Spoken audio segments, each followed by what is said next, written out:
సంపూర్ణ కార్తీక మహాపురాణము 2వ రోజు పారాయణము 3వ అధ్యాయము. బ్రహ్మర్షి అయిన శ్రీ వశిష్ఠ మహర్షి రాజర్షి అయిన జనకునికి ఇంకా ఇలా చెప్పసాగాడు.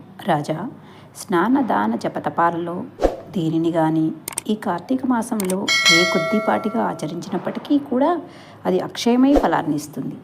ఎవరైతే సుఖలాలసులై శరీర కష్టానికి జడిసి కార్తీక వ్రతాన్ని ఆచరించరో అటువంటి వాళ్ళు 100 జన్మలు కుక్కలుగా పుడతారు. కార్తీక పౌర్ణమి నాడు స్నాన దాన జపావాసాల్లో ఏ ఒక్కటి కూడా ఆచరించని వాళ్ళు 1,000,000 పర్యాయాలు చండాలపు యోనుల్లో జన్మించి తుదకు బ్రహ్మరాక్షసులుగా పరిణమిస్తారు. ఇందుకు ఉదాహరణగా ఒక గాథను చెబుతాను విను. తత్వనిష్టోపాఖ్యానము. అతి పూర్వకాలంలో ఆంధ్రదేశంలో తత్వనిష్ఠుడనే బ్రాహ్మణుడు ఉండేవాడు.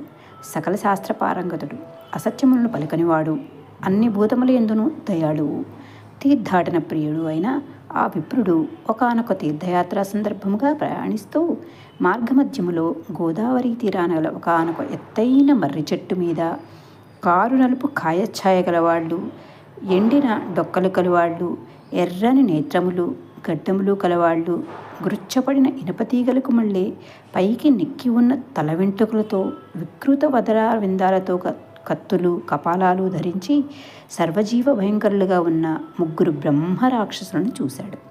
ఆ రాక్షసుల వలన భయము చేత ఆ మర్రి చెట్టు 4 వైపులా కూడా 12 మైళ్ళ దూరంలో ఎక్కడ ప్రాణి సంచారం అనేది ఉండేది కాదు.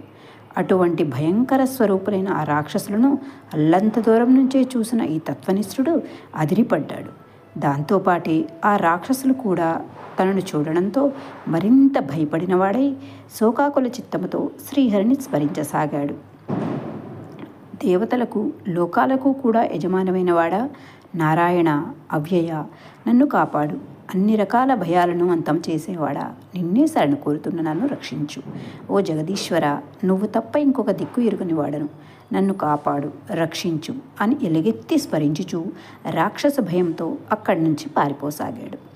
అతనిని పట్టి వధించాలనే తలంపుతో ఆ రాక్షసత్రయము అతను వెనుకనే పరిగెత్తసాగింది. రక్కసులా పౌరునికి చేరువుతున్న కొద్దీ సాత్వికమైన విప్రతేజస్సు కంటబడడం వలన, తెరపి లేకుండా అతనిచే స్మరించబడుతున్న హరినామము చెబుతుండడం వలన వెంటనే వారికి జ్ఞానోదయమైంది. అదే తడవుగా ఆ పాపనికి ఎదురుగా చేరుకొని దండ ప్రణామాలు ఆచరించి అతనికి తమ వలన కీడు కలగబోదునని నమ్మవలికి, ఓ బ్రాహ్మణుడా, నీ దర్శనముతో మా పాపాలు నశించిపోయాయి అని పునః నమస్కరించారు. వారి నమ్రత కుదురుపడిన హృదయంతో తత్వనిష్ఠుడు, మీరెవరు, చేయరాని పనులు వీరిని చేయడం వలన ఇలా అయిపోయారు? మీ మాటలు వింటుంటే బుద్ధిమంతుల్లో ఉన్నారు. మరి ఈ వికృత రూపాలేమిటి? నాకు వివరంగా చెప్పండి. మీ భయబాధావళి తొలగే దారి చెబుతాను అన్నాడు. ద్రావిడుని కథ. పారుని పలుకులపై ఆ రక్కసులలో ఒకడు తన కథని ఇలా వినిపించసాగాడు. విప్రవత్తమ, నేను ద్రావిడుడును. ద్రవిడ దేశమందలి మందరమనే గ్రామాధికారినైన నేను కులానికి బ్రాహ్మణుడనే అయినా గుణానికి కుటిలుడని, పంచనామావేశ చమత్కారుడిని అయి ఉండేవాడిని. నా కుటుంబ శ్రేయస్సుకై అనేక మంది విప్రుల విత్తాన్ని హరించాను. బంధువులకు కానీ బ్రాహ్మణులకు కానీ ఏనాడు పట్టెడన్నమైనా పెట్టిగిరగను. నయవంచనలతో బ్రాహ్మణధనాన్ని అపహరించడం చేత నా కుటుంబం నాతో సహా 7 తరాల వాళ్ళు అధోగతుల పాలైపోయారు. మరణానంతరము దుస్సాహమైన నరకయాత్రను అనుభవించి చివరికి ఇలా బ్రహ్మరాక్షసుణ్ణయ్యాను. కృపాయాత్త చిత్తుడనై నాకు ముక్తినిచ్చే యుక్తిని చెప్పు అన్నాడు. ఆంధ్రదేశీయుని గాథ. 2వ రాక్షసునిలా నవించుకోసాగాడు. ఓ పవిత్రుడా, నేను ఆంధ్రుడను. నిత్యము నా తల్లిదండ్రులతో కలహించుచూ వారిని దూషించుచూ ఉండేవాడిని. నేను నా భార్యాపిల్లలతో మృష్టాన్నాన్ని తింటూ తల్లిదండ్రులకు మాత్రం చద్దికూటిని పెట్టేవాడిని. బాంధవ బ్రాహ్మణుడు కోటికైనా అడుగు ఒక పూటకైనా భోజనం పెట్టక విపరీతంగా ధనార్జన చేసి ఆ కావారంతో బ్రతికేవాడిని. ఆ శరీరం కాలం చేశాక నరకాన పడి ఘోరాతి ఘోరమైన బాధలను అనుభవించి చివరికి ఇక్కడికి ఇలా పరిణమించాను. ఆ ద్రావిడిని వలనే నాకు కూడా ముక్తి కలిగే దారిని బోధించము అని 2వ వాడు అన్నాడు. పూజారి కథ. అనంతరం 3వ రాక్షసుడు ముందరకు వచ్చి ఇలా మరపెట్టన ఆరంభించాడు. ఓ సదాచార సంపన్నుడా, నేను ఆంధ్రదేశపు బ్రాహ్మణుడను. వైష్ణవాలయంలో పూజారిగా ఉండేవాడిని. కామకుడను, అహంభావిని. కఠినవచస్కుడిని అయిన నేను భక్తుల స్వామివారికై అర్పించే కైంకర్యాలన్నింటినీ నా వేశ్యలకు అందజేసి విష్ణు సేవలకు సక్రమంగా చేయక గర్వంతో తిరిగేవాడిని. తుదకు గుడి దీపాలలో నూనెను కూడా హరించి వేశ్యలకు ధారపోసి వారితో సంభోగ సుఖములు అనుభవించుచు పాపపుణ్య విచక్షణారహితుడనై ప్రవర్తించేవాడిని అని నా దోషాలకు ప్రతిఫలంగా నరకమును చవిచూసి అనంతరము ఈ భూమిపై నానావిధ హీన యోనులలోనూ నానా నీచ జన్మలను ఎత్తి కట్టడికి పెట్టినదైన బ్రహ్మరాక్షసునిగా పరిణమించాను. ఓ సదాయుడా, నన్ను మన్నించి మరలా జన్మించి అవసరం లేకుండా మోక్షాన్ని పొందే మార్గాన్ని ప్రవచించవయ్యా అని ప్రార్థించాడు. బ్రహ్మరాక్షసులు ఉత్తమగతిని పొందుట, తమ తమ పూర్వ భౌకృత మహారాశికి ఎంతగానో పశ్చాత్తాపడుతున్న ఆ రక్కసులకు అభయమిచ్చి, భయపడకండి, నాతో కలిసి కార్తీక స్నానానికి రండి, మీ సమస్త దోషాలు నశించిపోతాయి అని చెప్పి వారిని తన వెంట బయలుదేరదీశాడు ఆ బ్రాహ్మణుడు. అందరూ కలిసి కావేరి నదికి చేరారు. అక్కడ తత్వనిష్ఠుడు బ్రహ్మరాక్షసులు ముగ్గురు సంకల్పం చేసి తాము స్వయంగా ముందు స్నానం చేసి పిమ్మట రక్కసుల చేత కూడా స్నానం చేయించాడు. అనంతరం అముకానాం బ్రహ్మరాక్షసత్వం నివారణార్థం అస్యా కావేర్యాం ప్రాతఃస్నానం మహాకరిష్యే అనే సంకల్పముతో అతడు విధి విధానముగా స్నానం చేసి తత్ఫలాన్ని బ్రహ్మరాక్షసులకు ధారపోయగా వారు విగత దోషులు దివ్య వేషులు అయి తక్షణమే వైకుంఠానికి ప్రయాణమయ్యారు. విదేహరాజా, అజ్ఞానము వలన కానీ మోహప్రలోభాల వలన కానీ ఏ కారణము చేతనైనా కానీ కార్తీక మాస సూర్యోదయ కాలాన కావేరి నదిలో స్నానమాచరించి విష్ణువును పూజించిన వాళ్ళు నిస్సందేహముగా 10,000 యజ్ఞాలు చేసిన ఫలము కలుగుతుంది. అందువల్ల ఏదో ఒక ఉపాయం చేసైనా సరే కార్తీకంలో కావేరీ స్నానం తప్పకుండా చేయాలి. కావేరీ సాధ్యం కాకపోతే గోదావరిలోనైనా మరెక్కడైనా సరే ప్రాతస్నానం మాత్రం చేసి తీరాలి. అలా ఎవరైతే కార్తీక దామోదర ప్రీతిగా ప్రాతస్నానం చేయరో వాళ్ళు 10 జన్మలు చండాలపు యోనుల్లో పుట్టి అనంతరము ఊరపందులుగా జన్మిస్తారు సుమా. కాబట్టి ఎటువంటి మీమాంసతోటి నిమిత్తం లేకుండా స్త్రీలు కానీ పురుషులు కానీ కార్తీక మాసంలో తప్పనిసరిగా ప్రాతస్నానం ఆచరించాలి. చతుర్థాధ్యాయము. జనకుడు అడుగుతున్నాడు, ఓ హే బ్రహ్మర్షి, నువ్వింతవరకు కార్తీక మహాత్మ్యాన్ని అసాధారణ రీతిలో చెప్పావు. అయితే ఏ సంకల్పంతో ఈ వ్రతం ఆచరించాలో, ఏ ఏ దానాలు చేయాలో కూడా తెలియచేయి. వశిష్ఠ ఉవాచ. అన్ని పాపాలను మన్ను చేసేది, పుణ్యాలను అగణ్యాలుగా మార్చేది అయిన ఈ కార్తీక వ్రతానికి ఫలానా సంకల్పము అనేది హాస్యాస్పదమైన విషయం. ఈ కార్తీక వ్రతం ఆచరించడం వలన నశించినంతటి పాపం అనేది ఇంకా ఈ ప్రపంచంలో పుట్టనే లేదు. అందువల్ల వ్రత ధర్మాలను తత్ఫలాలను చెబుతాను విను. కార్తీక మాసపు సాయంకాలము శివాలయంలో దీపారాధన చేయడం వలన అనంతమైన ఫలము వస్తుంది. శివాలయ గోపురద్వార శిఖరాలయందు కానీ శివలింగ సన్నిధిని కానీ దీపారాధన చేయడం వలన అన్ని పాపాలు అంతరించిపోతాయి. ఎవరైతే కార్తీకంలో శివాలయంలో ఆవు నీటితో కానీ నువ్వుల నూనెతో కానీ ఇప్ప నారింజ నూనెలతో కానీ దీప సమర్పణ చేస్తారో వాళ్ళు ధర్మవేత్తలు అవుతారు. ఆఖరికి ఆముదపు దీపాన్నైనా సమర్పించిన వాళ్ళు అత్యంత పుణ్యవంతులవుతారు. కనీసం కాంక్షతో కానీ నలుగురి నడుమ బడాయి కోసం కానీ దీపాన్నిచ్చేవాళ్ళు కూడా శివప్రియులవుతారు. ఇందుకు ఉదాహరణగా ఒక చిన్న కథ చెబుతాను విను. కార్తీక దీపారాధన మహిమ. పూర్వము పాంచాల దేశాన్ని పరిపాలించే మహారాజకుడు కుబేరుని మించిన సంపద కూర్చుకొని ఉన్న కుమారులు లేని కారణంగా కృంగిపోయినవాడై కురంగపాణికై తపస్సు కూర్చున్నాడు. మధ్యకాలంలో అటుగా వచ్చిన పిప్పలుడనే ముని అతని తపస్సుకు కారణమడిగి తెలుసుకొని, ఓ రాజా, ఈ మాత్రపు కోరికకు తపస్సుతో పనిలేదు.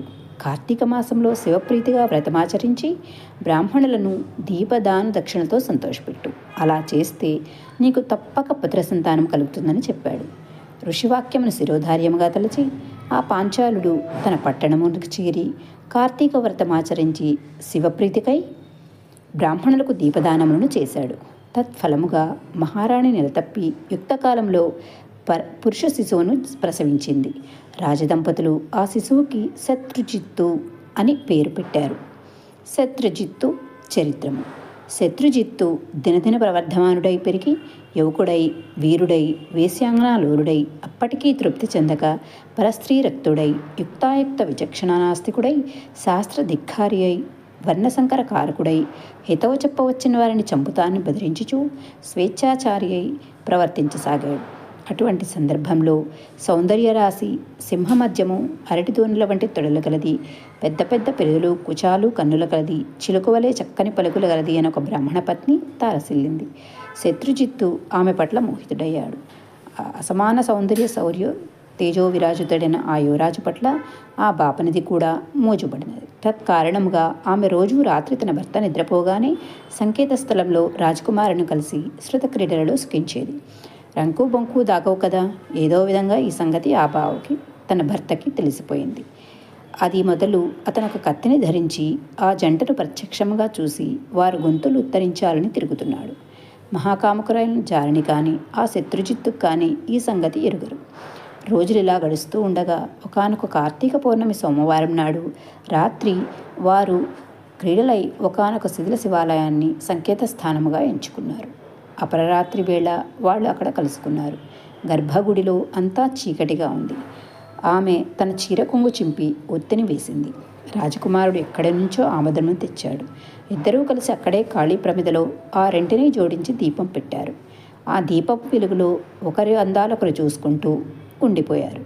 ఆ విషయాన్ని అతని భర్త ఎలాగో తెలుసుకున్నాడు. కత్తి పట్టుకుని వచ్చాడు. ముందుగా శత్రుజిత్తుని, అనంతరం తన భార్యను తెగనరికి తాను కూడా అదే కత్తితో పొడుచుకొని ఆత్మహత్య చేసుకున్నాడు. ఆ విధంగా వాళ్ళ ముగ్గురు ఆ రాత్రి అక్కడికక్కడే విగత జీవులు కాగా, పాశహస్తులైన యమదూతలు, పవిత్రాత్ములైన శివదూతలు ఒకేసారి అక్కడకు చేరారు. శివదూతలు రాకుమారుడిని, ఆమెను తన విమానంలో కైలాసానికి తీసుకుపోసాగారు. యమదూతలు అమాయకపు బ్రాహ్మణుణ్ణి తమతో నరకం వైపు లాక్కొని పోసాగారు.